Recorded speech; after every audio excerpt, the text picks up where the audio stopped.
Abortion and child support. I was going to do two separate speaking Squibbish on this, but I think I can put them in together. I know that I have an unpopular opinion on abortion in our community. Most of the people that I speak with on a regular basis in our community are anti-abortion. And I'm pro-abortion, I guess, by default. Kind of in the same sense that these people keep talking about all these people they're not anti-gun, they're just on the fence. No, they're anti-gun by default. If you're not pro-gun, you're anti-gun by default. You might not have an opinion, you might not care about it, you may not know whether you like them or not, or agree that people have the right to own them or not, but because you have that by default, you're anti-gun. Because that's the way you're going to vote. Guns aren't even on your radar, you're anti-gun by default. And in that sense, I'm pro-abortion in the sense that as long as I don't have to pay for it, and as long as the government doesn't force people to have abortions, I don't really care. It was decided on that abortion is legal. If somebody or a whole bunch of people don't think it should be illegal, then get it overturned. It's the same thing I say to the anti-gunners. If you don't believe that I have the right to keep and bear arms, then go ahead and just drew a blank on the word. Repeal the Second Amendment. And that's kind of the way I feel on abortion. Start a massive push to make abortion illegal. Otherwise, I don't want to hear it from any of you. But here's the thing about abortion.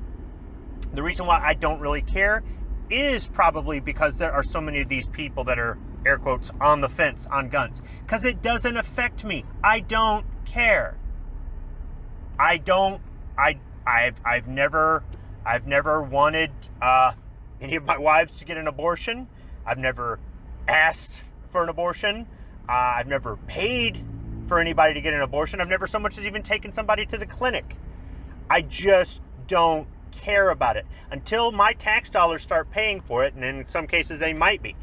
And even then, let's see, do I want 18 years or possibly a little bit longer of my tax dollars going to support some kid, or do I want my tax dollars used once for an abortion? You can say, oh, that's cold. What about the children? Here's the thing. I don't want to pay for your kids one way or the other. Whether you want to kill them in the womb or whether you want to raise them to be an entitled deadbeat like yourself, I don't want to pay for it. So it's just not an issue to me. And lots of people can say bad things about me because I have these opinions. This is the way I feel about it. I don't really care. I don't really care if you don't agree with me. Oh, but they've got nobody to speak up for them. They've got nobody to protect them. I don't care. It's a non-issue. I don't even understand why so many people get bent out of shape over abortion. I just don't. Until the government snatches your wife up and says you have to abort this child because you have too many children, or you have too many boys, or too many girls, or because of a condition you have, your child is liable to have this, therefore bringing down the health system or whatever. At that point, we need to be worried about abortion. When they start doing things like what they do in China, we need to be worried about abortion. So, in my opinion, the rest of it, that's between you and God, honestly. If you want to kill your baby, and, there could be a few legitimate reasons for it, but overall, if you just want to kill your baby as a form of birth control, that's between you and God. You'll pay for it one day, in my book. And if you don't believe in God, or you don't believe that, once again, that's your opinion. It's not mine, and it doesn't really matter to me. So maybe this is the way people are. They're supposedly on the fence about guns. It's just not an issue to it. They don't own one. They don't want to shoot one. They don't care about carrying for self-defense. They don't care about any of the things that they would do. It's just a non-issue for them. But here's the problem I have with it. The reason abortion was ruled legal was it was on the basis of her body, her choice. That's the thing I don't agree with on abortion. And there's a reason why. And if you were pro-abortion, I mean real pro-abortion, not pro-abortion by default like me, right? But I mean, you were absolutely, a woman's right, a woman's choice, a woman's body.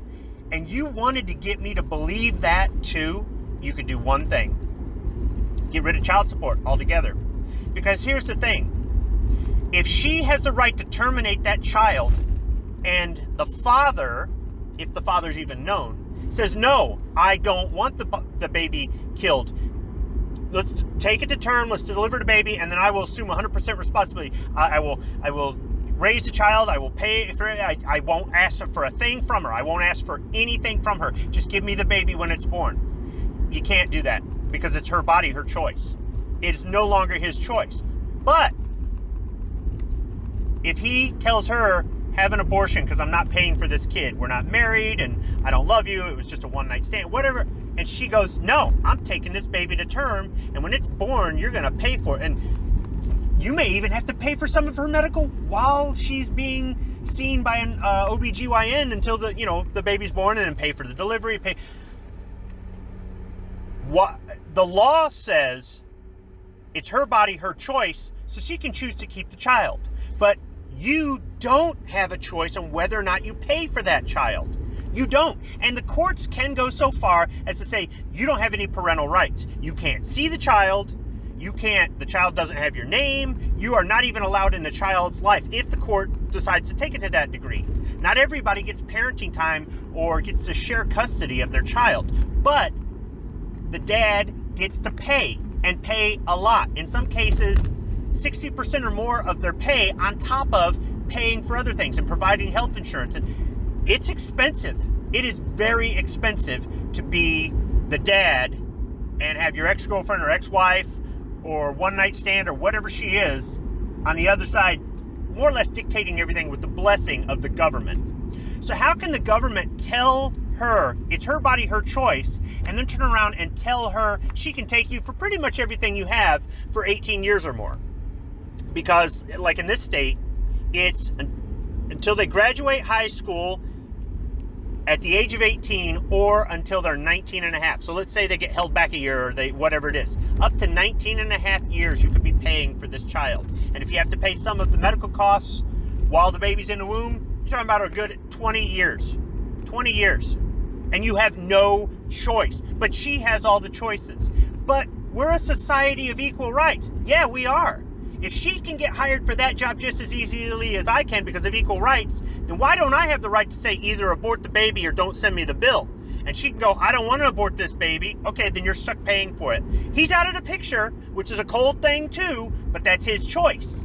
Or she can go, no, I'm aborting this baby, and he can't do a dang thing because it's her body, her choice. So you can't have legalized abortion where the father has no rights but still have child support. Make child support go away, and you pro-abortion people, I will agree with you on her body, her choice. But as long as child support exists in any form, I don't believe in her body, her choice. The two things contradict each other. They give the woman all the rights in a society where we're supposed to be fair and equal. Your skin color, your race, your sexual orientation, your gender, whatever gender that may be, all of that is not supposed to matter. We're all supposed to be equal. So where's my equal rights as a father? Where's my equal rights as a man? So, abortion and child support. There, I think I got it all in one speaking Squibbish. Thanks for listening.